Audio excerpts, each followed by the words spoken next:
Welcome to this screencast. I'm Dr. Cindy Becker, one of the lecturers in the Department of English Literature at the University of Reading. Today I'm going to be looking with you at the punctuation pathway. If you're not sure about what punctuation to use, imagine for a moment that every sentence you write is like a road.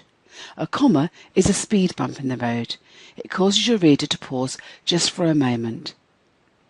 It gives your reader the chance to think about what you've just said before moving on to the rest of your sentence.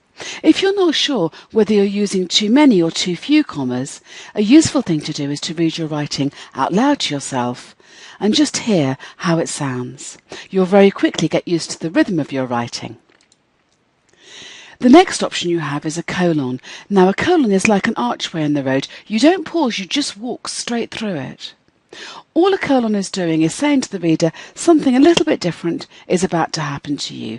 Maybe you're going to use a lengthy quotation or a bullet point or numbered list which goes down the page. It can also be useful in formal writing to replace where you would put a dash with a colon, and I've given an example here of where you want to add just a little thought to the end of a sentence. A colon is a good way to produce this. A semicolon is a really useful piece of punctuation. It's like a gate in your road.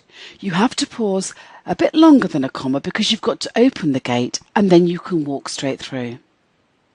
The idea with a semicolon is that you can make a proposition in a sentence which you then amplify or you maybe contradict. So you give some information, then you put in a semicolon, allowing your reader a good long pause to think about it before moving on to the next thing that you want to say in that sentence. There's no capital letter after a semicolon. It's not hard punctuation like a full stop, an exclamation mark or a question mark. But there's one rule you must always remember. You must always be able to put a full stop where your semicolon sits.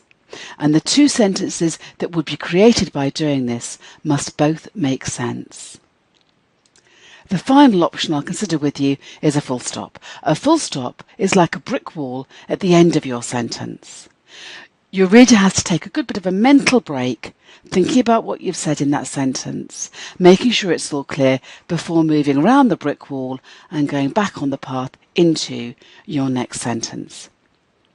So when you're thinking about how to use full stops, use in as many as you need to make sure that what you're writing makes full sense. Thank you for listening.